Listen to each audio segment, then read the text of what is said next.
trying today to do a live stream on YouTube.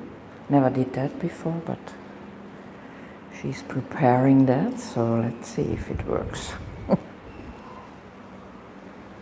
Not sure someone will look.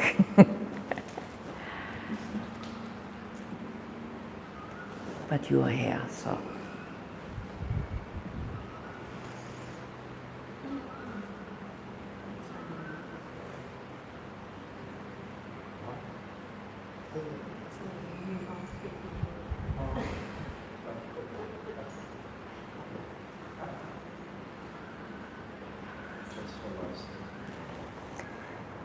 Okay, today is our Metta Day, as I said. We practiced mainly Metta meditation on loving kindness. And so I want to talk a little bit about the 4 foundations of loving kindness. It's of course a very important part of the practice. And these 4 foundations of loving kindness are Metta, that's the first one, the one we tried to practice many times in this retreat. Developing loving acceptance in our hearts. So characteristic of Metta is that it is unconditioned. You can give metta, you can give loving kindness to everyone. It doesn't matter who it is. If you like them or if you don't like them, if you know them or you don't know them. So it opens our heart, so the mind becomes really wide, filled with loving acceptance for all beings. That's why we do this metta meditation also in concentric circles, starting with ourselves and then going further out into the universe. And metta, the Buddha always said, it is the best medicine to overcome anger. So if we have a lot of anger, metta is very, very useful. Practicing metta often will soften your heart, will sooner or later reduce anger. So it's the best medicine against anger. Whenever you feel hatred or feel angry, try to practice metta. The second of the Brahma Vihara, or divine states of mind, is actually the English translation, is karuna. Karuna is compassion. Having compassion for all sentient beings. It's a little bit different. Having compassion always has a kind of a cause. Compassion arises if we see there's suffering. You see there's suffering, then something is coming up in your heart. Oh, I feel pity with this person or whatever. So you open the heart for any sentient beings that are suffering. You see a dog is suffering, or you see a human being is suffering, and you open your heart and try to do something to maybe reduce their suffering. So compassion is a little bit different. It's already a further level, and the second of the Brahma Viharas, or divine states of mind. The third is mudita. Mudita can be translated into English as sympathetic joy. That's a word that is not usually so often used. What is meant with it is that we develop joy and happiness with others' good things. You know, you hear this person did something good, and you wish you are happy with them. You rejoice with their good things they experience. Or you rejoice when you see something, like you see someone brings the old lady across the road or anything like that. Joy can arise, sympathetic joy. Rejoicing in the good deeds that others do, and also rejoicing in the good things that others receive. Could also be that whatever I hear, Manfred won in lottery, and I'm very happy. I'm very happy with you. You won in lottery, no? Sometimes our habits are more like, okay, this guy wins in lottery, I never win, you know. So jealousy might come up, or envy might come up. And that already shows the importance of that mudita. Mudita is the best medicine against envy and jealousy. You rejoice. If you see the neighbor has again a new car and you still go by bike, then I'm happy he has a new car. Not why he and not me.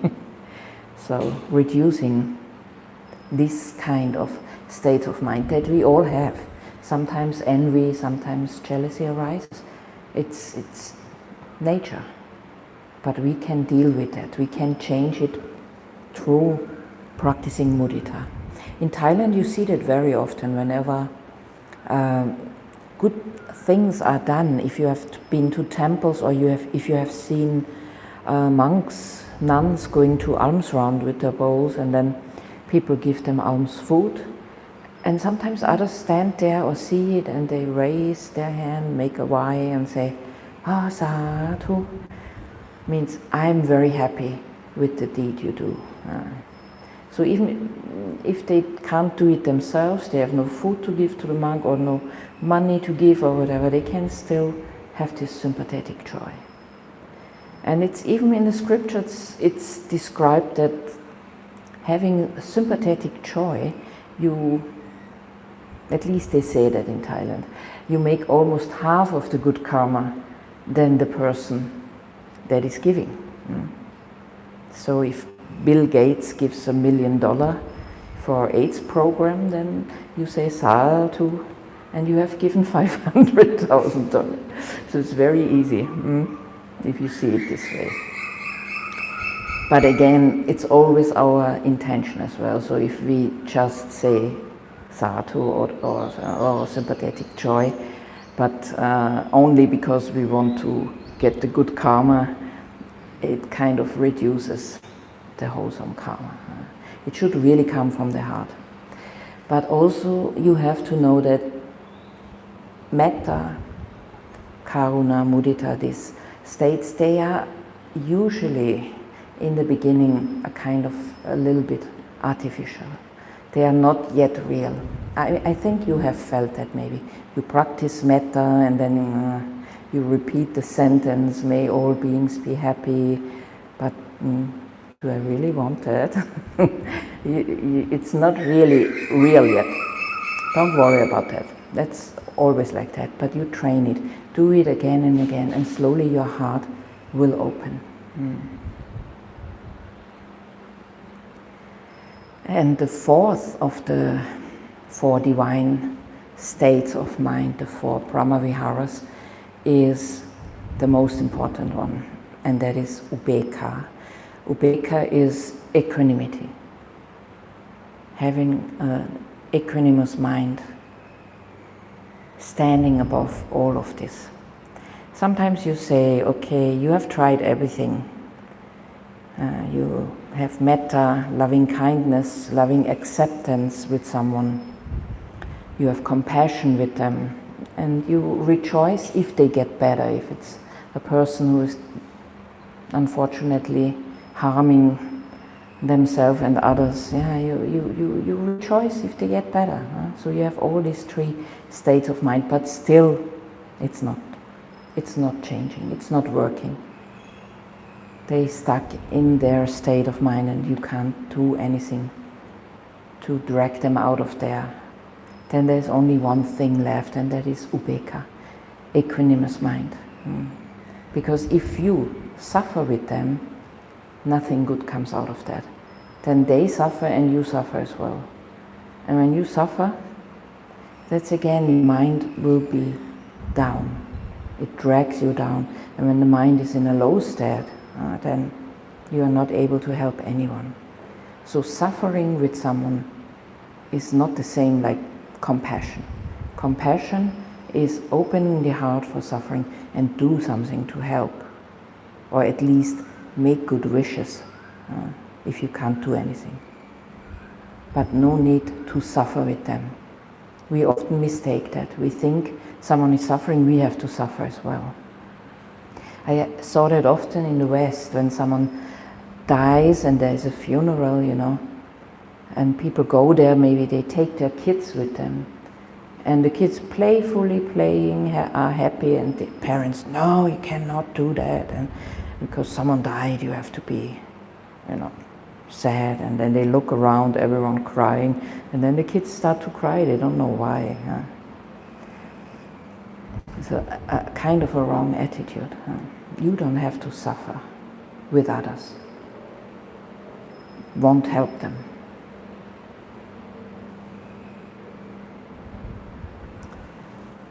So, the four divine states of mind. And there's some nice stories, like for the state of mudita, of sympathetic joy. There's a nice story in the scriptures as well, you find in Dhammapadas.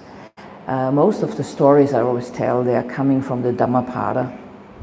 It's a kind of storybook, their storybook of Buddhism, and I like it.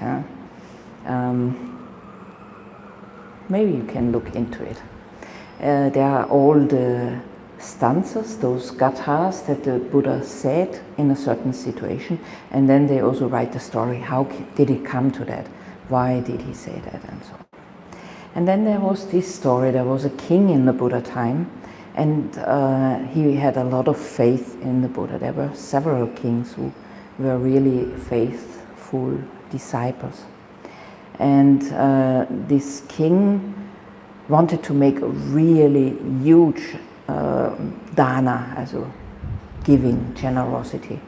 So he invited the Buddha and 500 monks to the palace for 7 days to make offerings and to bring food, also give them food, offer food and other things they needed. And then, the Buddha went there with his 500 monks, and they were given the best food possible, and then offered robes and all the other things the monks needed. And after the whole ceremony, as usually, the monks give a blessing. So the Buddha and the monks chanted a blessing for the king. And after that, the king went to the Buddha and asked him, who made the biggest merit today? And the Buddha said, the beggar woman outside the palace walls. And the king was very, how can be? I've spent so much money and fortune on making this big ceremony today. How can a beggar woman make more merit than me? So he was a little bit depressed. And all the others were also very surprised, including the monks. So when they went back with the Buddha to the monastery, they asked the Buddha, how come the beggar woman made more good karma than the king? And the Buddha said, the king had advised that all the leftovers of the meal were placed outside the palace wall and were given to the poor, to the beggars. And this beggar woman was so happy about it, She was happy with the king that he did that, he gave that. She was happy with all her beggar friends and poor people who got this nice food. She was happy with the Buddha and the monks that they had received so much good. So she really had honestly mudita, sympathetic joy. And the Buddha said it was stronger than the king. who had the idea and paid for all of it. Probably also because the king kind of, as it is often also nowadays in this world, did this also to kind of have a good face in the world, like everyone saying, oh, generous king or something like that. Often we do good things because maybe we are admired or something. And then this went on. Next day they came back because the king invited them for 7 days. And again, after the blessing, he asked the Buddha, who made the most merry today? And the Buddha said, the beggar woman outside. And the king got even lower, more depressed. And it went on like that for 6 days. And then on the 6th day, the king was really down already, And then the ministers of the king, they thought of something. They have to do something to help the king. And so they decided they won't put the food outside the palace, or they would put the food outside of the palace walls, but put guards there and don't let the poor people take the food away. And then after the meal, they gave the blessing, and the king asked the Buddha, and who made the biggest merry today? And the Buddha said, you, king, made the biggest merry today. And then all the monks, why that now? What happened? So when they returned to the palace, they asked the Buddha why. And the Buddha said, yes, the ministers had decided that and put the food up there, but did not let them eat it, all these poor people. And the beggar woman got really angry about this. So, the king made the most merry. On one hand, you can see how much merit it is to have a sympathetic joy, a joyous mind like that. Like honestly feeling happy if others are happy. And on the other hand, you can see how destructive anger is. It really is destructive. When we build up merit, anger can be very destroying. So we have to be really careful with anger. Practice a lot of metta. So far to that story. Another thing is also, the king didn't know about this. So the king didn't order that. Otherwise, of course, he wouldn't have made so much merit as well. So it was not his intention to do that. So far to sympathetic joy.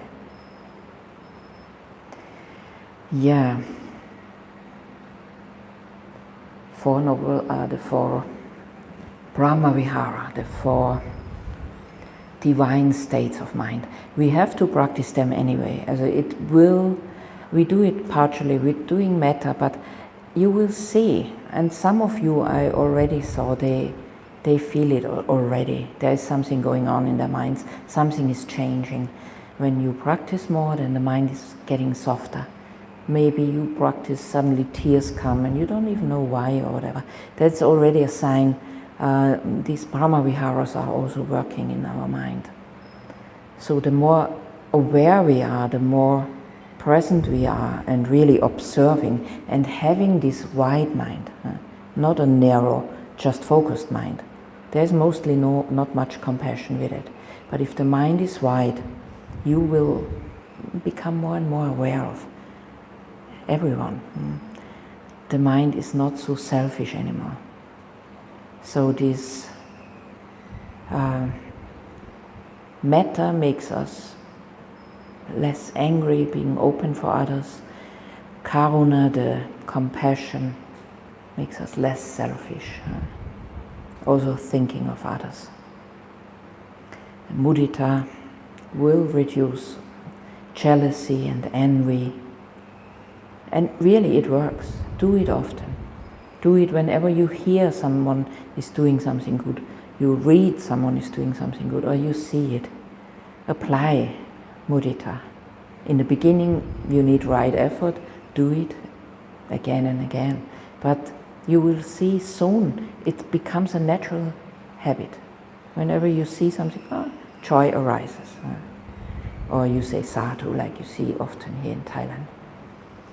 So they are trained like that, the Thais, from early childhood.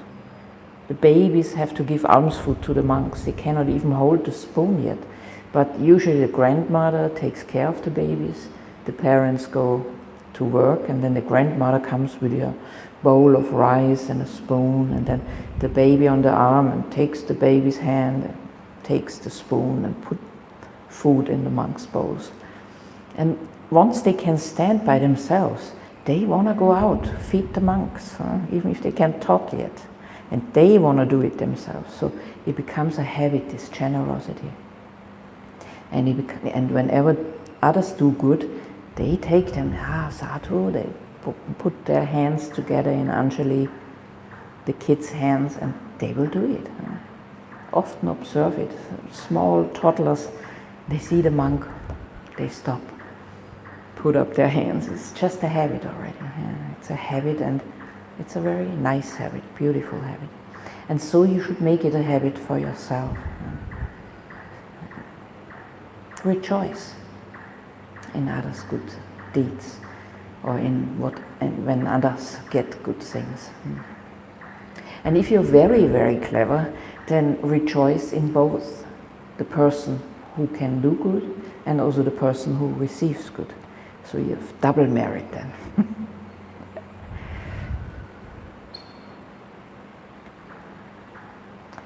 Yeah, are there any questions to that?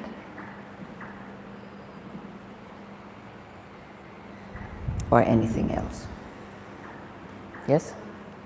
Sometimes for you, it is like when you become very kind and people try to use it or manipulate it, and what to do in these type of cases where your this kind of quality it's used by other people for their own. So the question was, sometimes you are kind, you have a kind attitude, like to help others, but you see others take advantage of this. So what to do in such a case? Well, the first thing, it is never wrong to be kind. Kindness can never be wrong.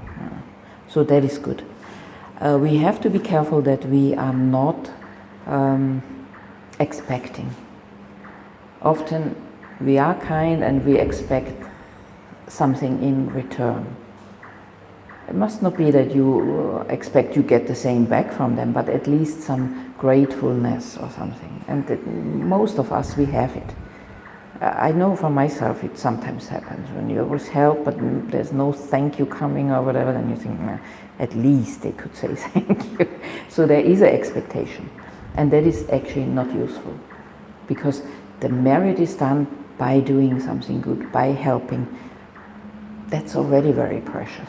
And the merit is not just maybe in future I get the good results, but right now when I do it, my mind opens up and I feel joyful.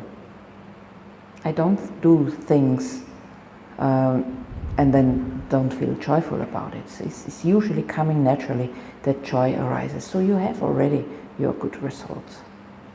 But of course, if you see people take advantage and it's coming like that again and again, then you have to contemplate, okay, do I create more suffering here for myself? Or maybe some people, they don't contemplate and give away everything and their family starves at home because they don't have anything anymore. That is not the right way. So giving, for example, it always has a certain frame. The Buddha even said that for lay people. Whatever you own, you put it in 4 parts. One part you use for your family, for your home, your family. One part invest to get maybe something out in future. One part put aside for difficult times, and one part give in charity. So don't give everything away and then you are in trouble or others are in trouble, your family. So that would not be the right thing. So he was really clear about that. So we have to really look. I know I have also some people who have this tendency, and they know already, the Magi always gives it all when you go there. That's how it is. But I don't want to speak bad about them, because they need it. It's not people who don't need it. And then I have to decide, okay, I can give it, okay, I do it. But if I don't want to do it, then just don't do it. And don't feel bad about that. It should be really from the heart. And when you have this feeling, they take advantage, don't want to give, also ask yourself, is it really the reason? Or is it any other reason why you don't want to do it? So that's all. Be aware. And then find out what is the right balance. Any other question? Yes? So, some people are like really cruel, so they're like have a question about it. So how to deal with that? Because some people, even if I read the history about Hitler, for example, then I can only think really bad about a person, and it brings me also down with people like that. And it's just so hard to deal with people are cruel to animals everywhere. There's so much of that as well in this world. Because it's the same thing when I do mantra, like may I, like all the people, what you said before. But is there a way that I can have? The question was, some people are really very cruel, really very bad to other human beings, to animals or whatever. And what to do in such a case, and how can I have metta or compassion with beings like that? And there was the example like Hitler, who has killed or ordered to kill so many beings and so. Yes, that's right. But metta can be given to all beings, because if you contemplate on how much, it depends on how you think life is. Some people think it's only one life and then it's gone and there's nothing. We as so-called Buddhists say it's not like that. There has always been existence, and there will always be what we call samsara, this cycle of birth, old age, sickness and death that's going on. And then just to imagine what this guy has to experience now should maybe let a certain level of compassion arise in your heart. I do that often also. This is an extreme example, but also with people that I see that try to do bad things or are not nice to me or whatever. Then I think about, okay, let's say, example, someone comes and slaps me. Then I think, okay, not nice, no? Probably anger boiling up, but let it go.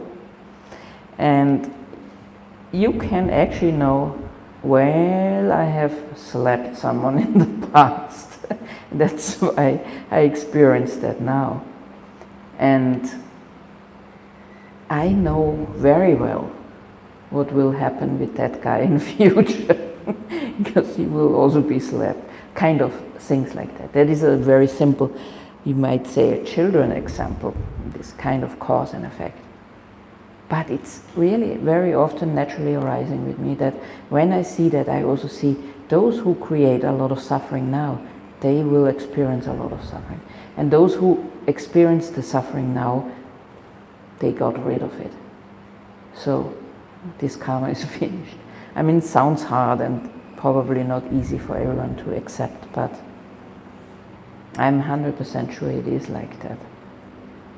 But we have to be also careful with that karma thing, that sometimes we might think, okay, this child is starving, this baby dies with 7 days age because it doesn't have any milk from the mother because they are all starving. And then say, okay, yeah, it's karma. Last life did deprive others of food and now it doesn't have food. That's not a right attitude. So we should always try to do the best we can in the present moment to help beings like that. Even if it is their so-called result of a karma. Doesn't say we shouldn't help. But to contemplate on it, how can it be like that? Why is the world so unfair?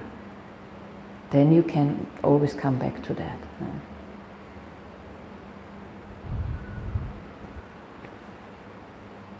But you know, the Buddha always said, don't believe anything. So it's hard to talk about things like that because I cannot prove it.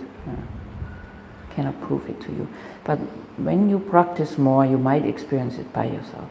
And often when you're in a retreat and practice is getting more intense, you can see cause and effect very quickly. Not over lifetimes, but immediately. And then you become clear, okay, it is like that. So sometimes karma comes immediately, the result, and sometimes it needs a longer time. You never know. So better have metta. And that's why I do this metta practice with you, where we share the metta in concentric circles. Because all of us have enemies. Or if you say, no, I have no enemy, but there are still some people I don't like. Also. Or some mosquitoes I don't like. And if you give it in circles like that, you embrace them as well without thinking of them. It will be much harder when you think, okay, may all the devils be happy. It's hard. This enemy, may he be happy. I mean, it's harder to practice that. Then you have to be really skillful with your metta practice. And so when you do it in these circles, you include them without specifically thinking of them. Also, when you think of a person that you don't like, then usually anger comes up, and that destroys the metta immediately. Because it is an energy you build up, metta energy. And anger is destructive. But when you practice it often, it will be strong, and then it can overcome anger. So Buddha also said, practicing metta, we should not start with our enemies. Best way to start this metta practice is with beings that you know, like now here, all these Kalyanamit, these spiritual friends sitting here. You know them a little bit, not very close. They are not very close friends, mostly, but you know them and you wish good for them. So that is the best way to start it. If you start it with someone that you love, let's say your partner, your husband, your wife, or your children or whatever, then it's a little bit different, because it could change. It's maybe you don't develop metta, but it's like, especially with partner, it's more kind of another kind of love. It's more a love of being attached to someone that we develop. So you think of this person, oh, I love this person so much, I always want to be with you. Oh. But this love is not metta. This love is usually a very selfish kind of love. Even if you say, love you. But mostly it's just there if this person is as we want this person to be. So this person is exactly as I want her or want him. And then, I love you. But then the person changes, like everything in life changes. And then the love reduces. And it can be maybe one day you take it completely where I don't love you anymore. That's not love. That's selfish love, wanting. I want you to be like that, don't change. The love that is closest to metta is the love of a mother to a child, you could say. Like a mother protects the child even with her own life. And this love, it goes on, even if the child is very bad, but still you love it. So this is the one that is closest to metta. There's also story I have to tell you. This is not from the Dhammapada, from my experience. I was teaching in France, in Paris, in the city of love. It must have been 20 or more years ago. And there was this French couple who invited, and we were in their apartment, and I was teaching about metta as well. And then there was this friend of theirs coming. He was a young guy, 19 years old or so, studying, but he was totally depressed, totally down. And I asked him what's wrong, and he said his girlfriend left him, and he's totally depressed because he loves her so much. And she left him for another guy. And then I asked him, and what is with your girlfriend? How is she now? Yeah, she's happy, she has another guy. But I'm unhappy because I want to be with her. And then I say, if you love someone, do you want this person to be happy? Yeah, sure, you want the person to be happy. But if the girlfriend left you because she was probably not happy with you, and now she's happy with someone else, shouldn't you be happy if you love her? And then he kind of started to understand it a little bit. And hopefully, and I'm sure now, he must be 40 now, so he has had probably many girlfriends. But that was just to make it clear, how selfish normally our so-called love is wanting. And that is not love.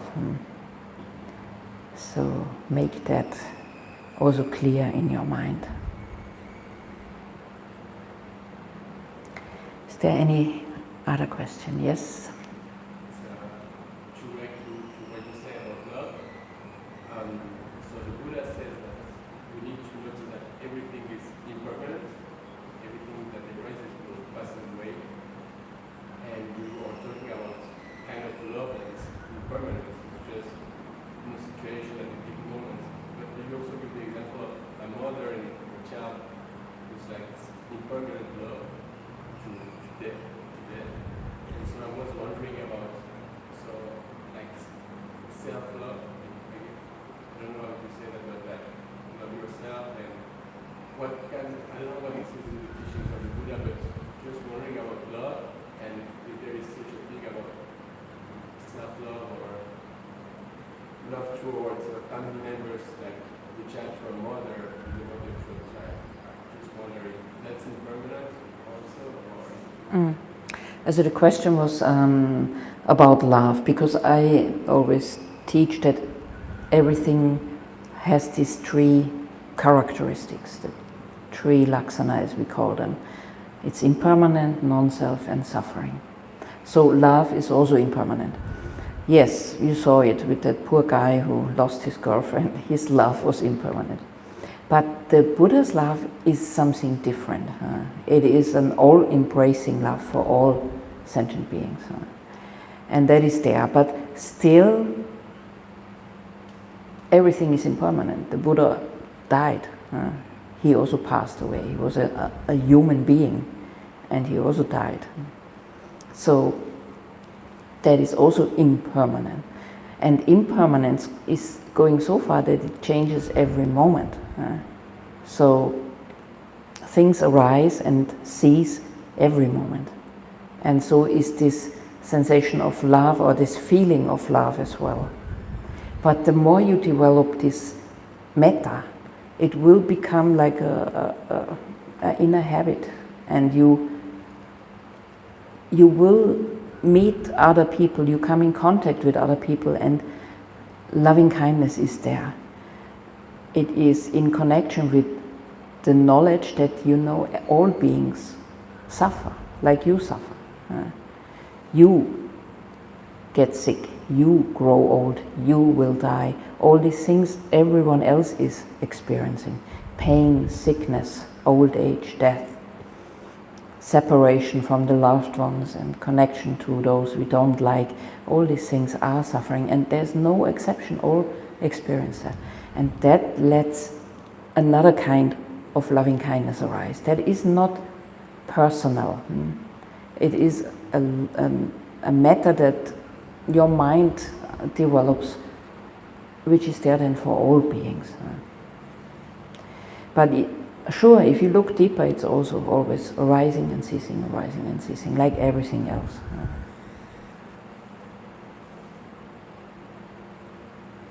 Don't know if that is a good enough answer for what you wanted to know.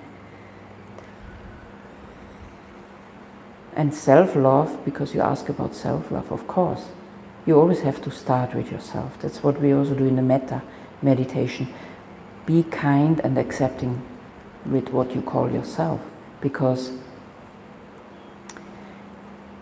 only if you have that, if you have this acceptance for what you call yourself, with all your positive and negative thoughts and habits and stuff, then you will be more accepting with others, and it will be easier to have metta with others. Because like you make mistakes, they do make mistakes. Some more, some less, but that's how it is.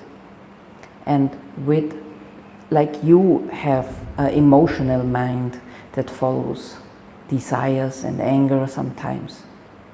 They all have that. But you are the lucky guy who learns how to develop more control over that, because you can contemplate on desire and anger when they arise and try to let them go or try not to act on them, which many others don't have. So maybe that also helps you to let more loving kindness and compassion arise. Some people don't have that. I mean, speak about Hitler, I mean, he couldn't have any understanding about what he is doing there. I mean, must have been a complete crazy mindset. Also a crazy, I don't know. I mean, it's hard to talk about this, but this is not a normal being. Not human.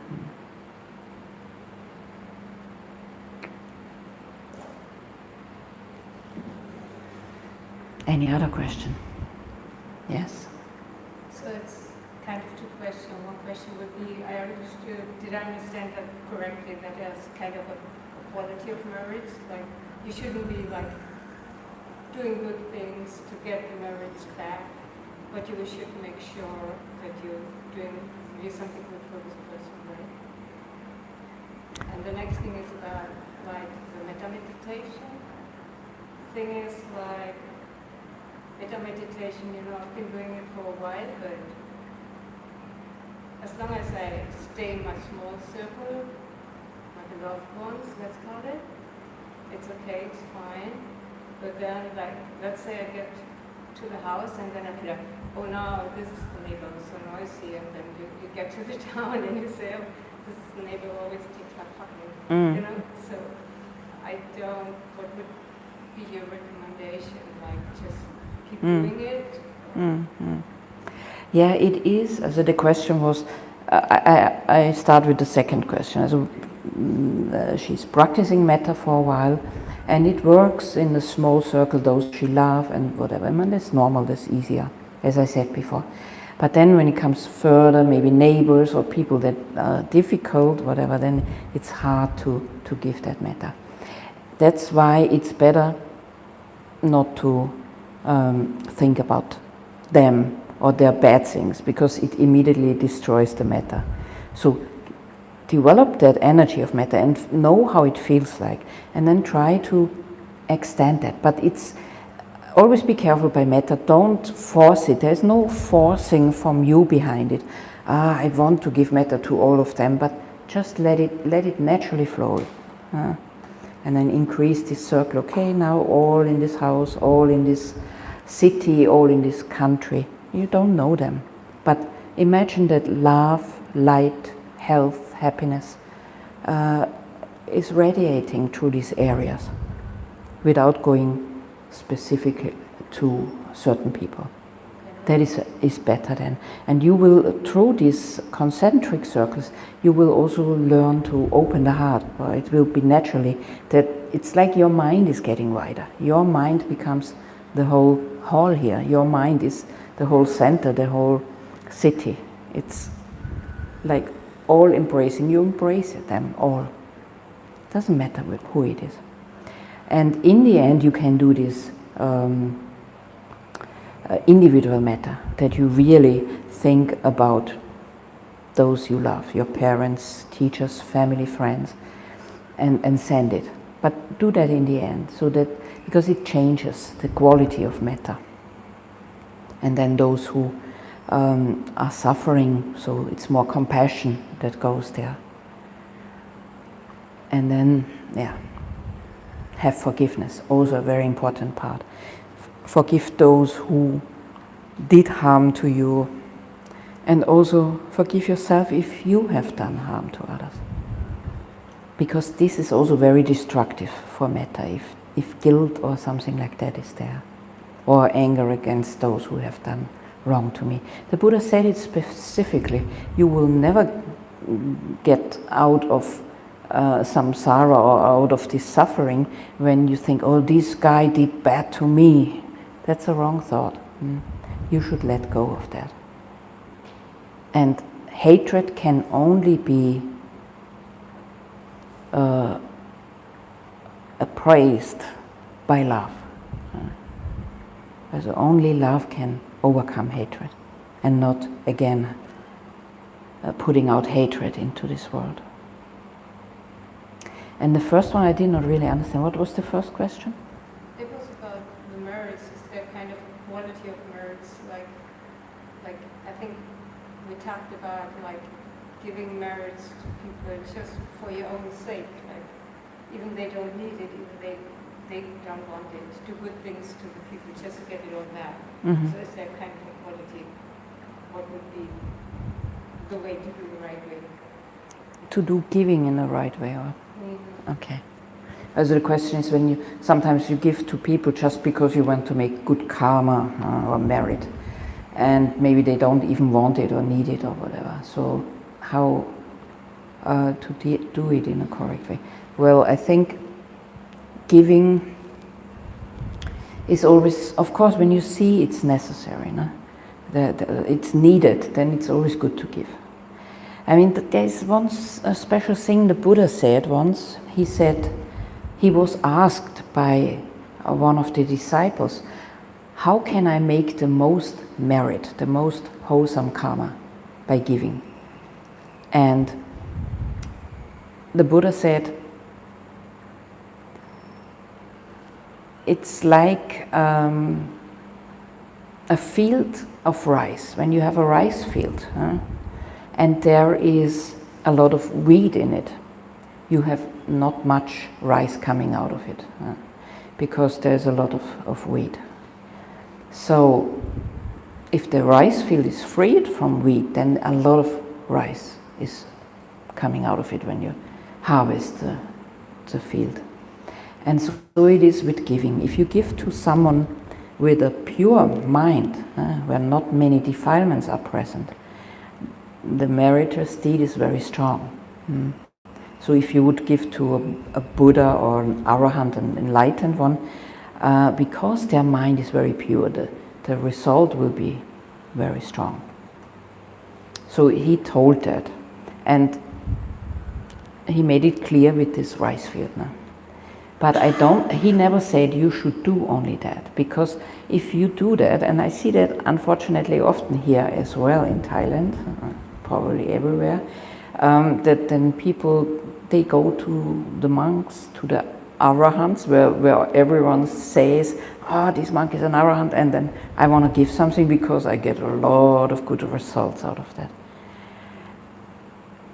Nothing against the Arahant. I'm very happy if someone reaches this full enlightenment.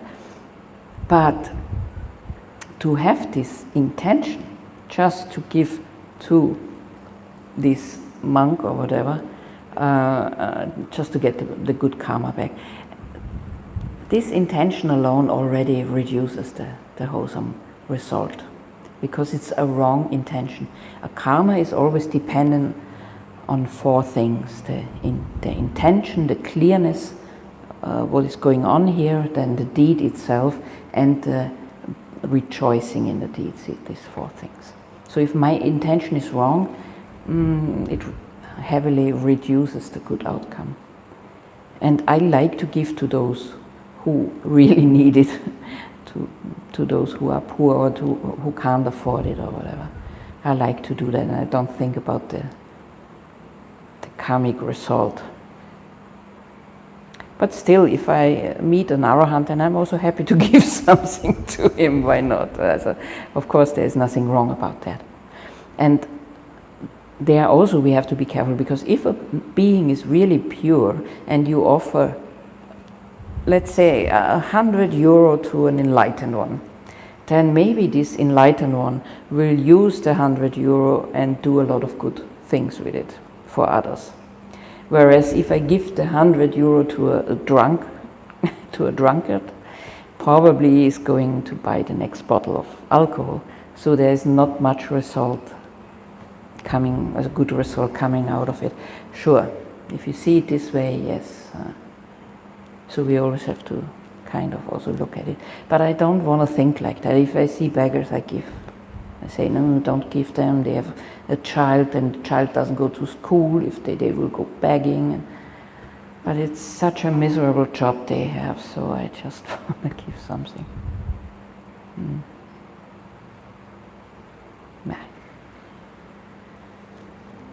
Okay. Yes. Like today we did like a lot of metta and always saying, may I be happy, may I be. It was always the I. And when I was meditating, I could not say the I. It was like for me, like may you be happy, or like I could identify it. Is it? It's just the self, and the I is like the question that I had all day. It's the self and the I, not like a delusion itself. Yes, but you have to start with that. I mean, right now you're still sitting there. Even if it's not a self, it's still sitting there. It's still this experience of these four elements sitting there, of this mind that is there. And as I said before, by metta, it's always important to start here. Because our mind has this strong habit to judge. So it's very judgmental. And then if you judge a lot, and you are also very hard on yourself, then you will be like that with others. There's no way to say, okay, may you be happy, but you should be like that and that and that. So by doing it first for yourself, giving metta to yourself, softening your heart, then it's easier to let it radiate also to others. So there is no self, that's right, but we still need to communicate. So I have to say I and you and whatever, that is a necessity. Yeah.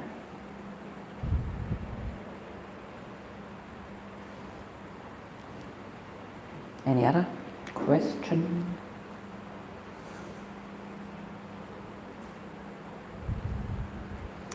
Okay, then let's finish this today. Have a nice evening.